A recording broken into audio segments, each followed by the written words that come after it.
అందరికీ నమస్కారం. ప్రభుత్వ పథకాల అప్డేట్స్ ముఖ్యంగా ఇందిరా మహిళలకు సంబంధించి ప్రతి అప్డేట్, ప్రతి డౌట్ క్లియర్ చేస్తూ వీడియోస్ అయితే వస్తాయి. తప్పకుండా సబ్స్క్రైబ్ చేసుకోండి, వీడియోస్ అయితే లైక్ చేస్తూ ఉండండి. ఇక వివరాల్లోకెళ్తే ఇందిరమ్మ ఇళ్లకు సంబంధించి తెలంగాణ ప్రభుత్వం 4 ఏళ్లలో 20 లక్షల ఇళ్లను కట్టిస్తామని చెప్పింది. అందులో మొదటి సంవత్సరం దాదాపు 4,50,000 ఇండ్లు కట్టిస్తామని చెప్పింది.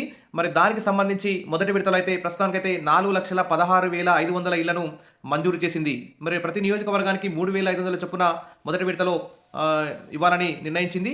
మరి ప్రస్తుతానికైతే 1,89,997 మంది, అంటే దాదాపు 1,90,000 మందికి మరి ఇందిరమ్మ ఇండ్ల నిర్మాణ పత్రాలు అయితే మంజూరు చేసింది తెలంగాణ ప్రభుత్వం. ఇంకా దాదాపు 1,70,000 మందికి ఇంకా ఇందిరమ్మ ఇండ్ల పట్టాలు మంజూరు చేయాల్సిన అవసరం ఉంది. దీనికి సంబంధించి జూన్ 10వ తేదీ వరకు అన్ని గ్రామాల్లో ఇందిరమ్మ ఇండ్ల ఫైనలిస్టులు ఖరారయ్యే అవకాశం ఉంది. ఇప్పుడు అధికార పక్షం వారికి ఎక్కువగా ఇందిరమ్మ ఇండ్లు మంజూరవుతున్నాయనేటువంటి అపోహ ఉంది. కాబట్టి ప్రతిపక్ష ఎమ్మెల్యేలు చూపించిన వారికి కూడా 40% ఇళ్లను మంజూరు చేస్తామని చెప్పేసి తెలంగాణ ప్రభుత్వం ప్రకటించింది. ఇంకా దాదాపు 1,70,000 మందికి ఇందిరమ్మ ఇండ్ల మంజూరు పత్రాలు ఇవ్వాల్సిన అవసరం ఉంది. దాదాపు 60-70% ఇందిరమ్మ ఇండ్ల ఫైనలిస్ట్ అయితే పూర్తయిందని చెప్పుకోవచ్చు. ఇంకా మిగిలిన 1,70,000 మందికి త్వరలోనే జూన్ 10వ తేదీ లోపల ఇందిరమ్మ ఇండ్ల మంజూరు పత్రాలు ఇస్తాం, ఫైనలిస్ట్ పెడతామని చెప్పి ప్రభుత్వం అయితే చెప్తుంది. ఇక్కడ చూస్తే పేదల గోడును తీర్చేందుకు రాష్ట్ర ప్రభుత్వం అమలు చేస్తున్న ఇందిరమ్మ ఇళ్ల నిర్మాణం రాష్ట్ర వ్యాప్తంగా చురుగ్గా సాగుతోంది. నియోజకవర్గానికి 3,500 చొప్పున మొత్తం రాష్ట్ర వ్యాప్తంగా 4,16,500 ఇళ్లను ప్రభుత్వం మంజూరు చేసింది. అన్ని జిల్లాల కలెక్టర్లు క్షేత్రస్థాయిలో సమీక్షిస్తూ జూన్లో వీలైనన్ని ఎక్కువ ఇళ్లు నిర్మాణ దిశగా ముందుకు సాగేలా దిశానిర్దేశం అయితే చేస్తున్నారు. లబ్ధిదారుల ఎంపిక విషయంలో ఎలాంటి పొరపాట్లకు తావివ్వకుండా ఇందిరమ్మ ఇండ్ల ఫైనలిస్ట్ను పెట్టాలని చూస్తున్నారు. ఇందిరమ్మ కమిటీలతో పాటు అధికారులు పక్కాగా అర్హులను గుర్తిస్తున్నారు. ఎక్కడైనా అనర్హులకు ఇల్లు ఇస్తే అధికారులపై కఠిన చర్యలు ఉంటాయని రాష్ట్ర మంత్రులు అయితే హెచ్చరిస్తున్నారు. తర్వాత క్షేత్రస్థాయిలో ఎలాంటి లోపాలు లేకుండా కలెక్టర్లు పక్కాగా బాధ్యత తీసుకొని పర్యవేక్షణ చేస్తున్నారు. మరి గ్రామాల వారీగా వచ్చిన దరఖాస్తుల్లో ప్రాధాన్యత క్రమంలో నిరుపేదలను గుర్తిస్తున్నారు. గ్రామ, మండల, జిల్లా స్థాయిలో లబ్ధిదారుల తీరును పరిశీలించి ఆమోద ముద్ర వేస్తున్నారు.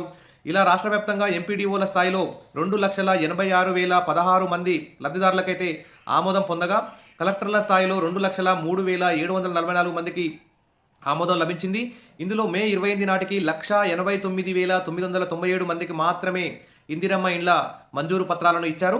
మొత్తంగా మంజూరైన 4,16,500 ఇళ్లతో పోలిస్తే 45% పురోగతి అయితే కనిపిస్తోంది. ఇంకా 55% మందికి ఇంకా ఇందిరమ్మ ఇండ్ల ఫైనలిస్ట్ పెట్టాల్సినటువంటి అవసరం ఉంది. మరి గృహ నిర్మాణ శాఖ అధికారులు నిర్దేశం చేస్తూ వీలైనంత తొందరగా వీటి నిర్మాణం పూర్తి చేసేందుకు సహకరిస్తున్నారు. ఇక ఇందిరమ్మ ఇండ్ల నిర్మాణంలో రాజన్న సిరిసిల్ల రాష్ట్ర స్థాయిలో ప్రస్తుతానికి ముందు వరుసలో ఉంది. ఈ జిల్లాకు 7,862 ఇళ్లు మంజూరు అవగా దాదాపు 31% మంది ఇక్కడ పూర్తి చేస్తున్నారు. ఇక ఈ విధంగా రాష్ట్ర వ్యాప్తంగా ఇంకా 1,70,000 మందికి ఇందిరమ్మ ఇండ్లు మంజూరు చేయాల్సిన అవసరం ఉంది. త్వరలో జూన్ 15వ తేదీ లోపల వీరందరికీ కూడా ఇందిరమ్మ ఇండ్ల ఫైనలిస్టులు పెడతారు. దాదాపు చాలా గ్రామాల్లో ఇందిరమ్మ ఇండ్ల ఫైనలిస్ట్ అయితే పూర్తయింది. అక్కడక్కడ గొడవలు అవుతున్నాయి. నిజమైన అర్హులకు ఇందిరమ్మ ఇళ్లు మంజూరు చేయలేదని, అనర్హులకు ఇందిరమ్మ ఇళ్లు వచ్చాయని, అధికార పక్షం వారికి ఇందిరమ్మ ఇళ్లు మంజూరు చేస్తున్నారని ఈ విధంగా అక్కడక్కడ గొడవలు, ధర్నాలు అయితే జరుగుతున్నాయి.